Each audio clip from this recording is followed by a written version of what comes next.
Hello everyone, అందరికీ నమస్తే. నేను మీ Mani. Welcome back to our channel MRK's world.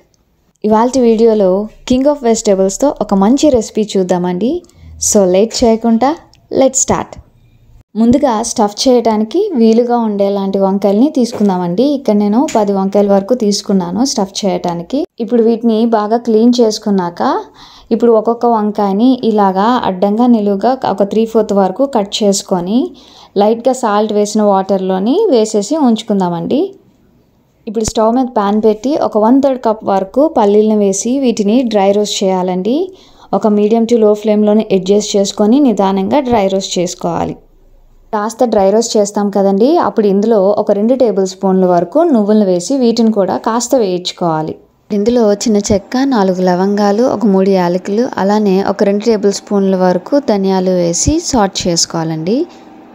అలానే ఇందులో ఒక 2 టేబుల్ స్పూన్ల వరకు ఎండు కొబ్బరిని కూడా వేసి వీటన్నిటిని కాస్త కలర్ చేంజ్ అయ్యేంత వరకు సాట్ చేసుకోవాలి.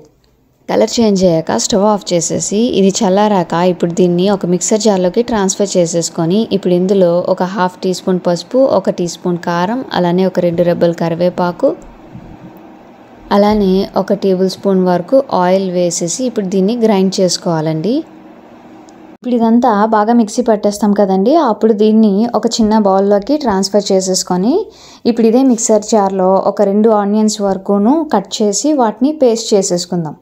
ఇప్పుడు ఈ స్టఫ్ని, ఈ ఉల్లిముద్దని పక్కన పెట్టుకొని ఇప్పుడు స్టవ్ మీద ఒక ప్యాన్ పెట్టుకొని ఇందులో ఆయిల్ వేసి ఆయిల్ వేడెక్కుతుంది కదండి, ఇప్పుడు ఇందులో మనం ఆల్రెడీ కట్ చేసి సోక్ చేసి ఉంచుకున్నాం కదా వంకాయల్ని, వాటిని ఒక్కొక్కటిగా ఇందులో వేసి వేయించుకోవాలి. ఈ వంకాయలు అన్ని వైపులు బాగా ఉడికేలాగా కలుపుతూ వేయించుకోవాలి. ఒకసారి ఒక 80% వరకు ఉడుకుతాయి కదా, అప్పుడు ఇవన్నీ ఒక ప్లేట్లోకి తీసేసుకుందాం. ఇప్పుడు ఇవన్నీ ఒక్కొక్కటిగా తీసేస్తాం కదా ప్లేట్లోకి. ఇవి ఇప్పుడు కాస్త చల్లారాక వీటి మధ్యలో మనం ఆల్రెడీ ప్రిపేర్ చేసిన స్టఫ్ని పెట్టుకోవాలి. ఇలా అన్ని వంకాయలకి స్టఫ్ పెట్టగా ఇంకాస్త స్టఫ్ మిగులుతుంది. సో దాన్ని పక్కన పెట్టుకొని ఇప్పుడు స్టవ్ ఆన్ చేసి ఒక ప్యాన్ పెట్టుకొని కాస్త వేడెక్కాక ఒక 2 టేబుల్ స్పూన్ల వరకు ఆయిల్ వేసి ఇందులోని ఒక 5-6 పచ్చిమిర్చిల వరకు మజ్జిగ కట్ చేసిన వేసుకొని అలానే పేస్ట్ చేసి పెట్టుకున్నాం కదండి ఒక 2 ఉల్లిపాయలని, ఆ ఉల్లి ముద్దను కూడా ఇందులో వేసేసి ఇప్పుడు బాగా సాట్ చేసుకోవాలి. ఈ ఉల్లిముద్ద అనేది బాగా వేగిపోయాక ఇప్పుడు ఇందులో మనం ఆల్రెడీ ప్రిపేర్ చేసి పెట్టుకున్నాం కదండి స్టఫ్ని, వంకాయల్లో పెట్టగా కాస్త మిగిలిపోయింది.